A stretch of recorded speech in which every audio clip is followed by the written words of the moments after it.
Və dəyərli dinləyicilər, bir şeyi nəzərinizə çatdırım ki, Azərbaycan Respublikasının qeyri-hökumət təşkilatlarına Dövlət Dəstəyi Agentliyinin maliyyə yardımı ilə biz mədəniyyətin təbliği və sosial təşəbbüslər ictimai birliyi olaraq sürücülərin sosial məsuliyyətinin artırılması layihəsini icra etməkdəyik. Sorğular keçiririk, radio proqramları, televiziya proqramları çəkirik. Bu da bizim layihənin sonuncu proqramlarından biri olacaq. Studiyamıza qonağımız təşrif buyuracaq. Qonağımız isə ekspertdir Rauf Ağamirzəyev. Biz isə qısa bir araya keçid edəcəyik. Daha sonra qonağımızla birlikdə studiyamızdan sizi yenidən salamlamış olacağıq. Kimdir bir daha təqdim edim. Az öncə anons etmişdim. Qonağımız ekspert, nəqliyyat üzrə ekspert Rauf Ağamirzəyevdir. Və çox maraqlıdır ki, nəqliyyat üzrə ekspertimiz belə deyək, ictimai nəqliyyatla gəlirdiniz bura. Əslində mən özüm də istifadə edirəm, çünki çox rahatdır əslində bu zolaqlar çəkildikdən sonra da, ələxüsusda Bakı mərkəzi küçələrində. Amma maraqlı bir təsadüfdür ki, elə ictimai nəqliyyatda belə deyək, tıxacda ilişib qalmışdınız. Buyurun, siz də salamlayın dinləyicilərimizi. Xoş gördük Paşa bəy, hər kəsi salamlayıram. Mən elə çox fasilə verməyəcəm. Suallarımız olacaq. Suallarımızı birbaşa ünvanlayacağam. Ekspert rəyinə bizim ehtiyacımız var. Son illər yol qəzalarının artması daha çox müşahidə olunur. Bu yaxın günlərdə də bir çox hadisələr oldu ölkədə. Yəqin ki, hamımız belə deyək, bildik, məlumatda olduq. Bu da bir çox hallarda insan ölümü ilə nəticələnir, belə deyək də bu hadisələr. Əlbəttə, bütün bunlar sürücülük qaydalarının pozulması nəticəsində baş verir deyərdim. Amma bəzən oralarına siz toxunacaqsınız ki, başqa amillər də rol oynayır. Sizcə bunun əsas səbəbləri nədir, amillər nədir? Buyurun. Ümumi olaraq yol hərəkəti təhlükəsizliyi çox vacib bir mövzudur. Xüsusən də Azərbaycanda əgər bu qəzaların nəticəsi ölümlə nəticələnirsə, bu 2 qat vacib bir mövzudur. 2019-23-cü il olan dövlət proqramı vardı, yol hərəkəti təhlükəsizliyi üzrə. Orada bir bənd var idi ki, qəza ocaqlarının xəritəsi formalaşmalıdır. Və bu ocaq xəritəsi olandan sonra artıq detallı bir analiz etmək olar ki, harda bu qəzalar baş verir, səbəbləri müxtəlif ola bilər. Amma bütün dünyada yanaşma belədir ki, qəzalar qaçılmazdır. Səbəbləri müxtəlif ola bilər. Əsas odur ki, qəzanın nəticəsinə yönəli qərarlar verilsin ki, insan ölməsin bu qəzalarda. Düşünürəm ki, biz də dünyanın təcrübələrindən bəhrələnib, öz şəhərlərimizdə, yaşayış məntəqələrimizdə, girişlərində xüsusən və həssas toplanan bir məntəqələrdə bu uşaq bağçasıdır, məktəblərdir, poliklinikalar, xəstəxanalardır.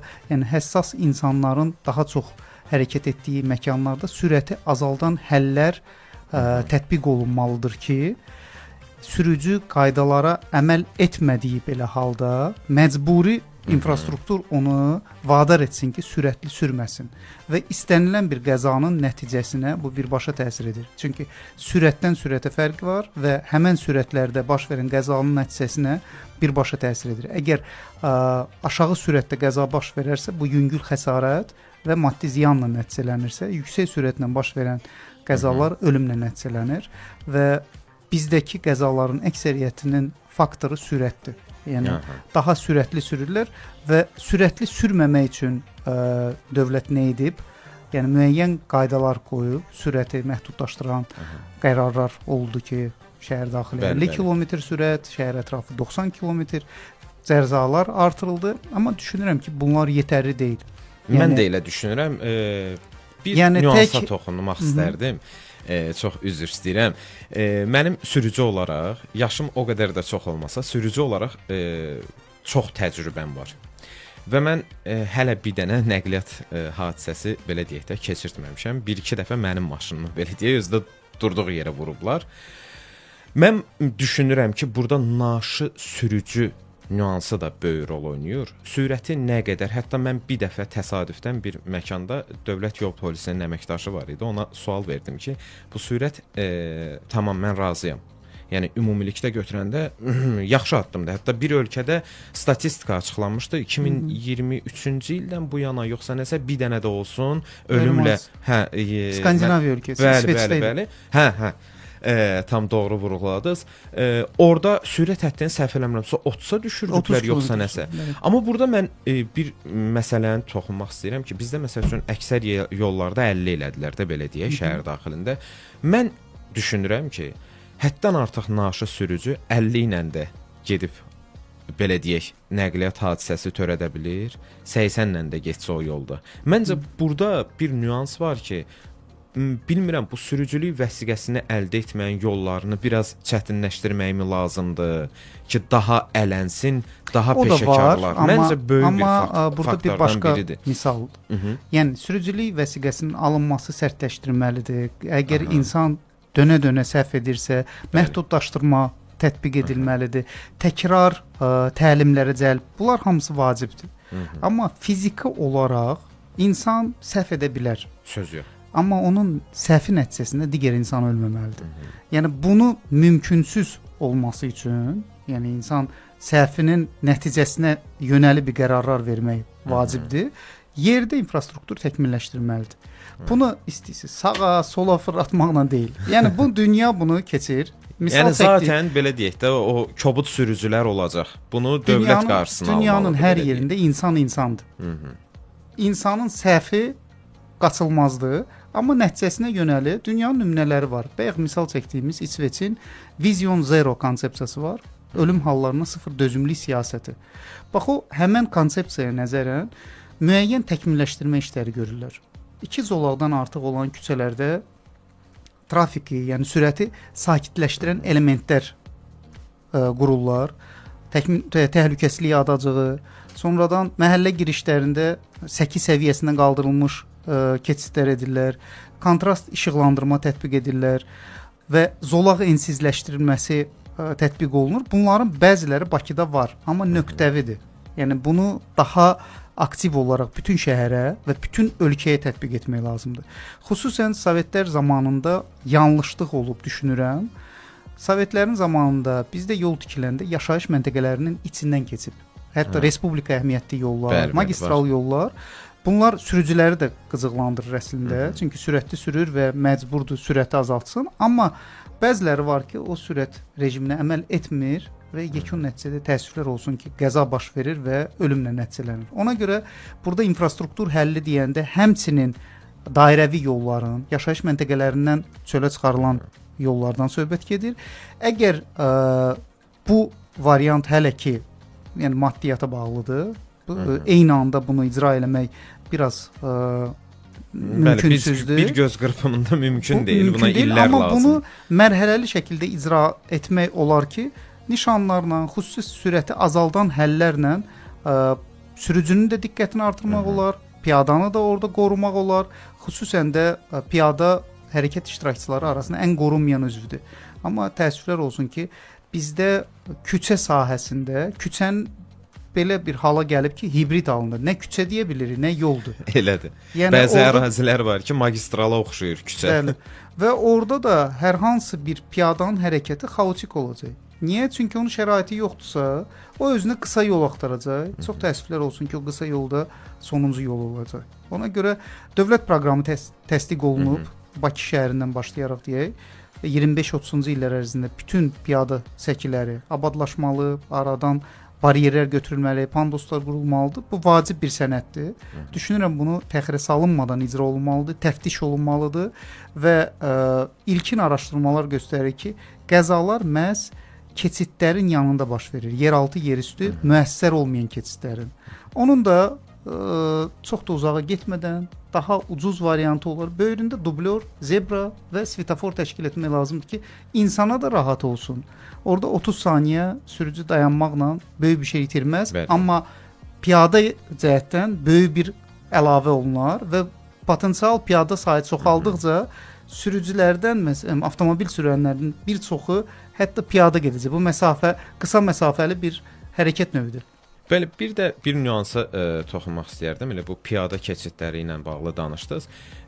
Biraz insanlarımızda da məsuliyyətsizlik var. bu məsuliyyət nədən məsuliyyətsizliyi Hansı daha mənada doğrusu. məsuliyyətsizlik? Baxın, mən sizə yaşadığım ərazini deyim. Bayraq meydanı yaxınlığında yeraltı keçid var. Orada dayanacaq var. Bir hissə düşür, belə deyək, dəniz kənarı bulvara. Yəni orada dayanacaq var, üzü şəhər istiqamətində, yəni belə deyək, Bayıldan, yəni üzü şəhərə gələndə. Orada mən artıq bir 4-5 ildir ki, orada yaşayıram. Mən bu 4-5 ildə orada ölümlə nəticələnən, çünki o yol yəqin ki, istifadə etmisiniz, bir balaca mailidir, belə deyək, dönür sola. Virajlıdır. Bəli, bəli. Və orada bu yaxınlarda radar da quraşdırıblar. Məhz düşünürəm ki, ondan biraz qabaqda radar var idi. Mənə elə gəlir ki, orada məcbur etmək üçün sürücülərə ki, biraz sürücülər sürəti azaltsınlar. Çünki bu şəhər tərəfdən, Azneft dairəsi tərəfdən gedəndə sonuncu belə deyə radardan sonra hamı belə deyə ayağını qoyur qazın üstünə getdi. Belə deyə sürət yəni 80-90 halbuki 60-dır orada maksimal sürət. Amma mən diqqətimi çəkən nüanslardan biri o olur ki, orada bütün oradakı ölüm belə deyək halları sırf piyada keçidi düz yanlarındadır adamlar. Müəssər deyil. Düşmürlər. Demək ki, orada o məsafə ki var qət etməli, mən oradan istifadə eləmişəm. Sanki piyada keçidini keçmək üçün bir o qədər də məsafə qət eləyib, fırlanırsan bulvarın artıq ərazisindən bir də dövr eləyib, çıxırsan əsas yola dayanacağa. Bax, o həllini tapmalıdır əslində. O yolda müəssər etsələr, məncə piyadalar daha da üstünlük verər ki, təhlükəlidir. Çünki sürətli maşın gəlir 60-la, yolda maili, biri də birinin belə deyək də görmə bucağını yanında gedirsə avtomobilin, avtomatik oradan çıxan piyadanı görməyəcək. Mən bəzən sürücülərə tövsiyə verirəm, dostlara, tanışa ki, burada ehtiyatlı ol. Burada məsəl üçün görmürsən də, sən döngəni görmürsən, amma gedirsən həmin sürətlə. Bir ayağı qaz pedalından götür. Sürətli sürmək üçün hər bir iş görülüb. Hə. Amma birinci yanlışlığımız oradadır. Hər bir şəhərin marka şəhər edən onun suyu çıxışıdır. Yəni çay qırağında, göl qırağında və dəniz kənarında yerləşirsə, o şəhər marka şəhərdir. Bizim çox gözəl Xəzərimiz var və Xəzər sahili dünyanın ən gözəl bulvarlarından biri var.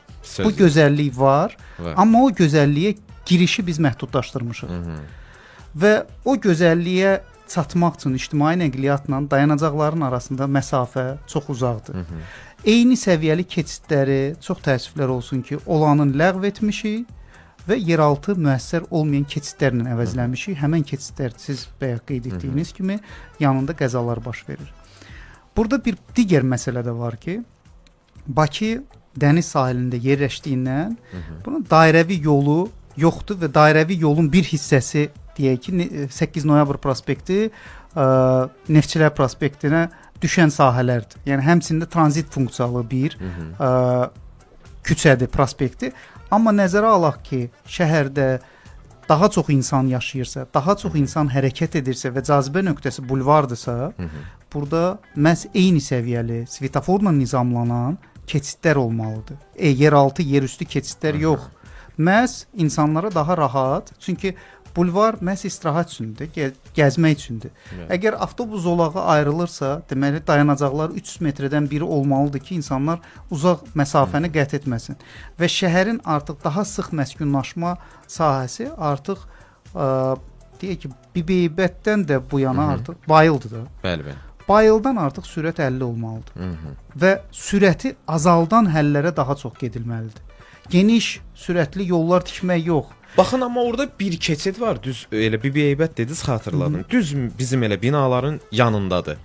Su idmanı sarayından, yox, su idmanı sarayından düz üzbəyüzdə orada 4 yoldur, dairə var, geriyə dönüb 20-ci sahə istiqamətinə gedir. Bax, orada keçid var, hər tərəfə də çıxır.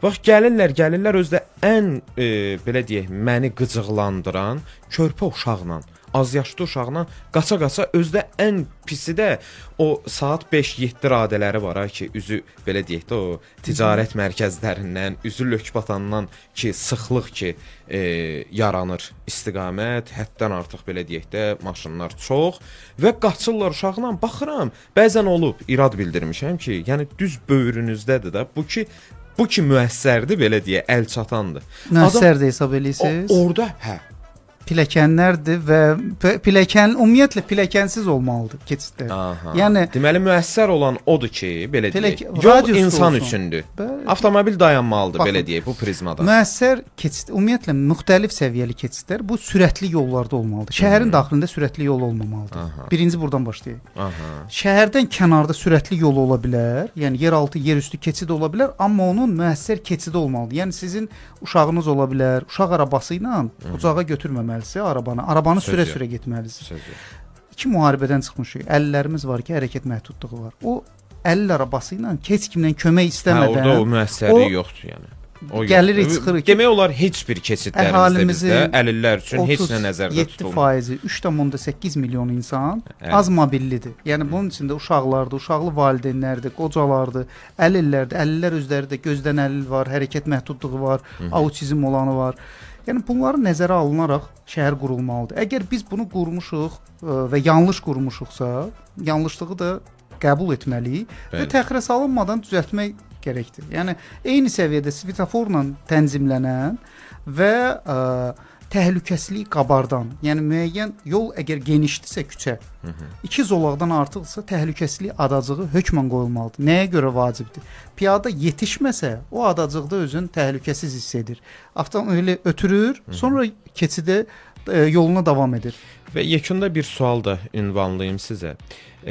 Çünki vaxtımız əslində məhduddur, bizə ayrılmış vaxtımız.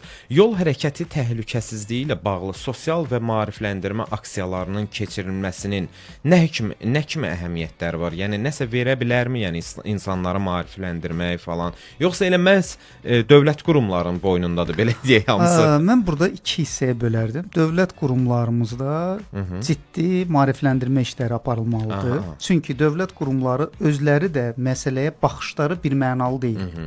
Yəni burada bir koordinasiya olmalıdır. Dünyanın aparıcı dövlətlərinin keçdiyi yolu biz də keçməliyik. Qəzanın nəticəsinə yönəlib işlər görülməlidir ki, insan ölməsin. Əsas hədəf budur. İkinci məsələ, infrastrukturunuzu qurun və infrastruktur ən gözəl maarifləndirmədir. Yəni sizin əgər bir küçədə piyada rahat hərəkət edirsə, mikromobillik rahat hərəkət edirsə, avtobus rahat hərəkət edirsə, axınlar qarışmırsa, biri-birinə mane olmursa, müəyyən keçidlər var, amma o keçidlər də qısa məsafədə olmalıdır. Bir keçid burada, bir keçid 1 kilometr o tərəfdə olmasındır. Yəni insan küçə ilə hərəkət edirsə, onun ehtiyacı var ki, yolun digər tərəfində dayanacaq varsa, 300 metrdən bir, o keçidi də ona eyni səviyyədə olmalıdır. Nəzərə alın ki, uşaqlar da var, uşaqlı valideynlər də var və bunları nəzərə alınaraq qurulmalıdır. Belə olduğu halda indiki tıxaca ən böyük alternativ bu fərqli hərəkət növləridir. Bizdə çox təəssüflər olsun ki, küçə, çox funksional küçə anlayışı ilə yolu səhv salıblar. Və yol dediyimizdə yalnız bir hərəkət iştirakçısının bütün efirlərimizdə müzakirə edilir. Yəni yalnız avtomobil pəncərəsindən baxıb da o nöqtədən çıxış eləyirik. Bütün suallar, bütün sorğular onun üzərindəndir. Amma avtomobil müasir şəhərlərdə əslində ən axırıncı pillədədir. Bəli. Yəni ondan öncə piyada, mikromobillik, İngiltərədə piyada, velosiped, daha sonra velosiped yəni görəndə dayanırlar hətta. Biz də bu yola qədəm qoymuşuq. Biz zaten dayanıqlı şəhərin mobillik prinsiplərinə əsasən keçən ildən başlamış mobilliyin transformasiyası prosesi baş verir. Yəni bu Sözsüz ki, bu yolda səhvlər də olacaq, o səhvlərdən də nəticə əsas çıxardı. odur ki, o səhvdən insan ölməsin. Bəli, Bizim bəli. hədəfimiz bu olmalıdır. Çox sağ olun, bir daha qeyd etmək istəyirəm. Studiyada qonağımız ekspert Rauf Ağamirzəyev idi, nəqliyyat eksperti. Təşəkkür edirəm sizə gəldiyinizə görə. Bu qaçaqovdu ilə, bu sıxlıqla gəldiniz, vaxt ayırdınız. Biz isə qısa bir fasiləyə ayrılıb yenidən davam edəcəyik.